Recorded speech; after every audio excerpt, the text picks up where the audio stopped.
Queen's Voice, Peter Kefalas back with you. Thanks for tuning in for another segment. So on this segment, we're going to keep it in New York City, but this segment is going to have to do with Dictator Adams, our mayor, and Rikers Island, the notorious island prison here in the 5 boroughs that make up New York City.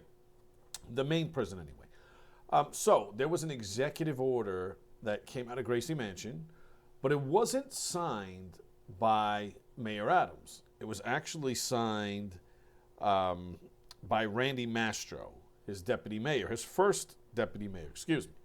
Now, this is a little strange because out of over 800 executive orders, emergency directives included, that Adams has signed during his time as mayor, this is the first time as mayor he has not signed one himself.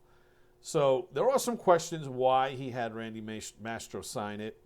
I'll let you guys out there think that amongst yourself. But remember, he recently had some charges dropped against him by the Justice Department at the federal level. There's a lot of grime and dirt with his administration, a lot of top officials at a lot of agencies across the city, as well as his top staff at Gracie Mansion, have been charged with things, investigated, phones taken, FBI raiding their house, so on and so on. We've all watched the news. So a lot of folks have been saying for a while that Tom Homan and President Trump have him by the balls, which I think to a large extent would be true. And remember, he was a mayor who, until Sleepy Joe refused to write him a check, he was welcoming in these illegal aliens, paying for everything, putting them up in 5-star hotels, putting them up in tent cities, putting them above and beyond our own people, his constituents, American citizens, those living in New York City. So remember how the story went, that basically after he cried and called out Sleepy Joe, he became an enemy of the administration. And I do believe that somebody in Joe Biden's administration, maybe not Sleepy Joe because he's half awake, but somebody there took issue with it and weaponized the DOJ against him. Now, I'm not saying he's not guilty and he's not dirty as could be. I'm just saying I believe that because he called out the Biden administration, that he became an enemy of them. And remember what Adams had said recently in the papers. He was told, quote unquote, to be a good Democrat and keep his mouth shut, which I do believe happened as well. And he did become the enemy of the Biden administration. So let's just be honest about that. Now, Mayor Adams now, his new executive order will allow ICE to reopen their long-shuttered office on Rikers Island immediately. I'm not sure if that's taken place yet. Hopefully it has. And I believe other federal agencies such as ATF, DEA, and FBI will be allowed to be back in that office or set up their own little satellite offices. I don't have the skinny on that.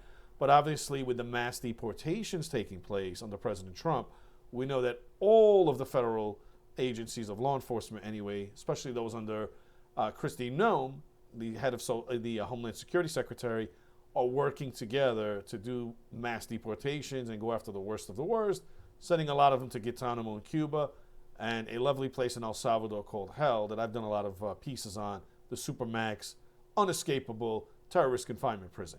So I just wanted to see, I'm not complaining this happened. It was long overdue. It's just funny how Dictator Adams decided to start to do the right things once the federal government under Trump had his nuts in their hand. I mean, pretty much, right? I mean, let's just, let's not mince it here and, let's speak the truth. So curious out there, especially our folks here in the 5 boroughs, New York City. What do you guys think? I personally think this is long overdue, and it wouldn't have happened if he wasn't in all this trouble at the federal government with all these charges and whatnot, blah, blah, blah. And I also believe if he wasn't running for re-election, which we know he has no chance, but if he wasn't running for re-election, he would not have done this. That's my personal thoughts. But I will let you guys out there, especially the residents here in the New York City and the 5 boroughs, sound off in the comments and let me know what you think.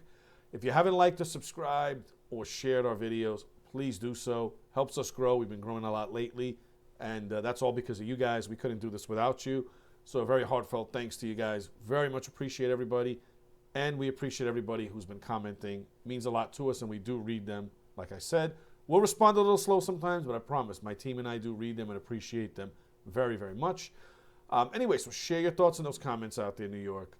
Peter Kefalas, reporting with Queen's Voice. Appreciate you tuning in for this segment. Take care of each other and be safe. Bye-bye.